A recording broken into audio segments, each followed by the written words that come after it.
Terima kasih. Assalamualaikum warahmatullahi wabarakatuh. Perkenalkan, nama saya Firianti Ali. Saya dari program studi pendidikan biologi Universitas Hairun Ternate. Di sini saya akan mempresentasikan tugas saya dengan mata kuliah pengembangan publikasi ilmiah.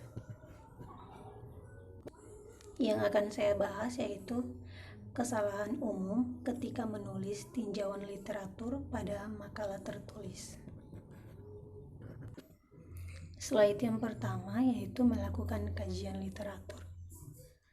Kecenderungan yang sering terjadi bagi peneliti pemula adalah tidak melawan tahapan ini dengan baik. Kegiatan ini tidak bisa dipandang remeh.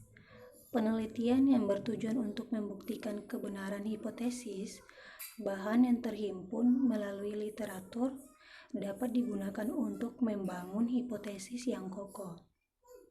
Sehingga kecil kemungkinan hipotesis tidak terbukti.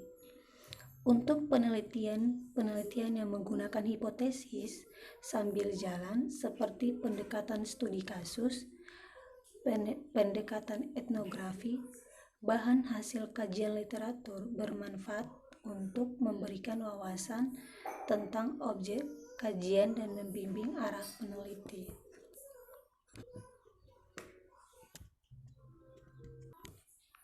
Secara umum, hasil kajian literatur yang lengkap akan membantu peneliti dalam banyak hal. Misalnya, hasil kajian literatur membantu dalam persiapan butir-butir angket untuk review dalam penelitian etnografis.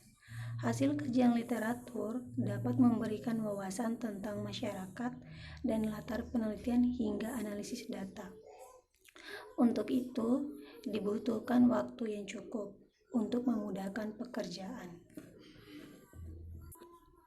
Yang berikutnya, tidak menganggap penting penelitian terdahulu. Di bagian pertama, kajian pustaka, skripsi, atau karya ilmiah lainnya, biasanya kita akan selalu menemukan poin penelitian sebelumnya, atau dikenal dengan sebutan start of the head, namun agaknya. Poin cenderung dianggap sepele oleh mahasiswa ketika meramu kajian pustakanya. Mahasiswa terlalu sibuk memikirkan teori dan metode yang tepat untuk digunakan pada skripsi atau penelitiannya, sehingga lupa bahwa ide tentang teori atau metode bisa saja datang setelah menelusuri kajian-kajian sebelumnya. Yang berikutnya, terlalu banyak menggunakan teori dan konsep. Dan yang paling sering ditemui dalam proposal penelitian yang disusun oleh peneliti pemula atau mahasiswa, tinjauan pustaka yang menampilkan terlalu banyak teori, kadang-kadang lebih dari teori tambah konsep lainnya. Hal ini tidak salah sebenarnya, jika pilihan teori yang digunakan tepat dan tidak menyulitkan peneliti. Juga sesuai dengan penataan paradigma keilmuan. Pertanyaan, sanggupkah mahasiswa sebagai peneliti pemula menjabarkan banyak teori dihasilkan dan pembahasan nantinya?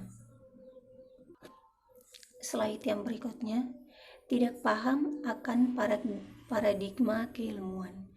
Memang ada beberapa kampus yang belum mewajibkan mahasiswa untuk menyeratkan paradigma penelitian di dalam kajian pustaka.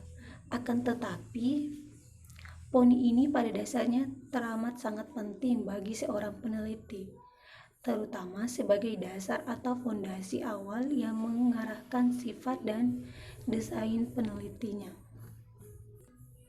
Pilihan paradigma keilmuan akan memberikan arah kelompok teori mana yang sesuai digunakan dan menentukan metode penelitian yang tepat untuk digunakan. Tidak semua pilihan teori dapat diaplikasikan dalam metode penelitian tertentu. Ada pilihan teori yang bisa dikaji secara kuantitatif, ada juga hanya bisa dikaji secara kualitatif. Bahkan ada kelompok teori yang bisa dikaji dengan dua pendekatan sekaligus. Slide yang berikutnya.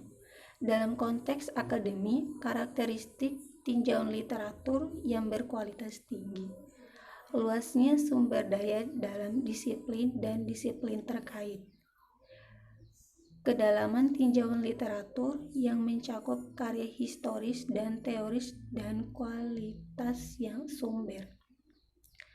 Mata uang seperti yang ditunjukkan melalui kutipan ilmiah terbaru, relevansi seperti yang ditunjukkan melalui argumen yang kohesif, ketelitian dan konsistensi dalam menilai dan melaporkan pekerjaan orang lain, kejelasan dan singkatnya tulisan, analisis kritis terhadap sumber yang dikutip, sintesis bahan terkait ke dalam kelompok dan tema. Mungkin itu saja yang dapat saya sampaikan. Lebih dan kurangnya mohon dimaafkan. Wabillahi taufiq wal hidayah. Wassalamualaikum warahmatullahi wabarakatuh.